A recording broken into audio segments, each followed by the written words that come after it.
حضور نبی کریم صلی اللہ علیہ وآلہ وسلم کے غلام حضرت ثوبان رضی اللہ تعالیٰ عنہ کے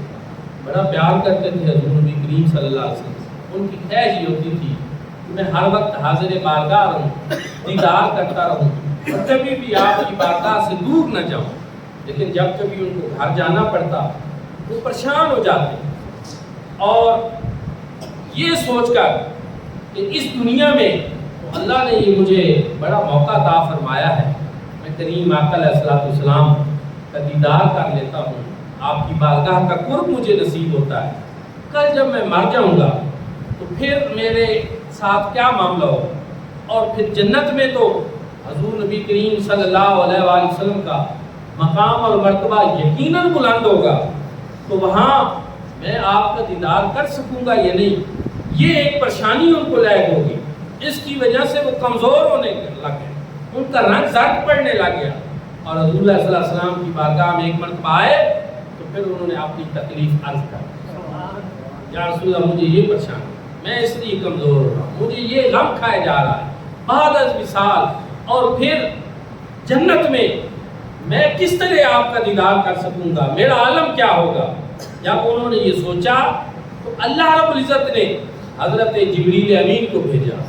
قرآن کی آیات لے کر نازل ہو، وَمَن يُطِعِ اللَّهَ وَرَسُولَهُ أُولَٰئِكَ مَعَ الَّذِينَ أَنْعَمَ اللَّهُ عَلَيْهِم مِّنَ النَّبِيِّينَ وَالصِّدِّيقِينَ وَالشُّهَدَاءِ وَالصَّالِحِينَ وَحَسُنَ أُولَٰئِكَ رَفِيقًا۔ جنہوں نے اللہ اور اس کے رسول کی اطاعت کی،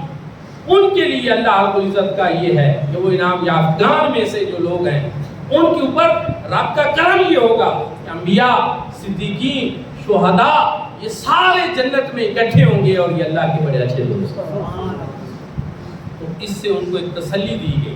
کہ اگر حضور صلی اللہ علیہ وسلم کی اطاعت کرنے والے ہیں، آپ اتباع کرنے والے ہیں، حضور اللہ صلی اللہ علیہ وسلم سے محبت کرنے والے ہیں، تو پھر پریشانی کی ضرورت نہیں، یہ ساتھ اللہ رب العزت آپ کو جنت میں بھی نصیب، وہاں بھی آپ دیدار مصطفیٰ صلی اللہ علیہ وآلہ وسلم سے شاد کام ہوں گے۔ اعلیٰ حضرت نے بڑی پیاری بات کی، اللہ نے کیا آپ بھی جہنم سرد نہ ہوگا، رو رو کے مصطفیٰ نے دریا بہا دیے، رو رو کے مصطفیٰ نے دریا بہا دیے ہیں، اور جب یاد آ گئے ہو سب غم بھلا ہے۔ حضور نبی کریم صلی اللہ علیہ وآلہ وسلم مومنوں کی جانوں سے بھی زیادہ ان کے حقدار ہیں، ان کے قریب ہیں، پیار کرتے ہیں اپنی امت سے، محبت کرتے ہیں، اور اس پیار، اس محبت کی، اور جو امت کو کوئی تکلیف امتی کو پہنچے وہ حضور صلی اللہ علیہ وسلم پہ گران گزرے۔ پریشانی ہوتی ہے میرے آقا کو کہ میرا امتی کیوں اس تکلیف میں، کیوں اس کو پریشانی ہے، ان باتوں کی گواہی اللہ رب العزت قرآن میں دے گا۔ لَقَدْ جَاءَكُمْ رَسُولٌ مِّنْ أَنفُسِكُمْ عَزِيزٌ عَلَيْهِ مَا عَنِتُّمْ حَرِيصٌ عَلَيْكُمْ بِالْمُؤْمِنِينَ رَءُوفٌ۔ کیا جو نبی پاک صلی اللہ علیہ وآلہ وسلم ہم گناہ گاروں سے اتنا پیار فرمائے، ہماری تکلیف آپ صلی اللہ علیہ وآلہ وسلم پہ گراں گزرے، اور جو ہماری بھلائی اور خیر خواہی کے لیے اتنے حریص ہوں، جو ہمارے اوپر اتنے مہربان اور رحیم ہوں، تو کیا ہم ان سے پیار کرنا چاہیے کہ نہیں؟ آپ صلی اللہ علیہ وسلم کی اطاعت کرنی چاہیے کہ نہیں؟ اتباع کرنی چاہیے کہ نہیں؟ آپ کے اسوہ حسنہ پہ چلنا چاہیے کہ نہیں؟ دوستانی انکار محبت کا تقاضا یہی ہے کہ محبت کا جواب ہمیشہ محبت سے دیا،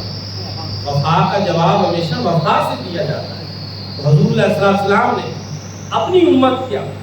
جتنا درد اور جتنی خیرخواہی سوچی، آج ہمارے لیے بھی یہ ہے کہ ہم بھی حضور نبی کریم صلی اللہ علیہ وسلم سے اتنا ہی پیار کریں،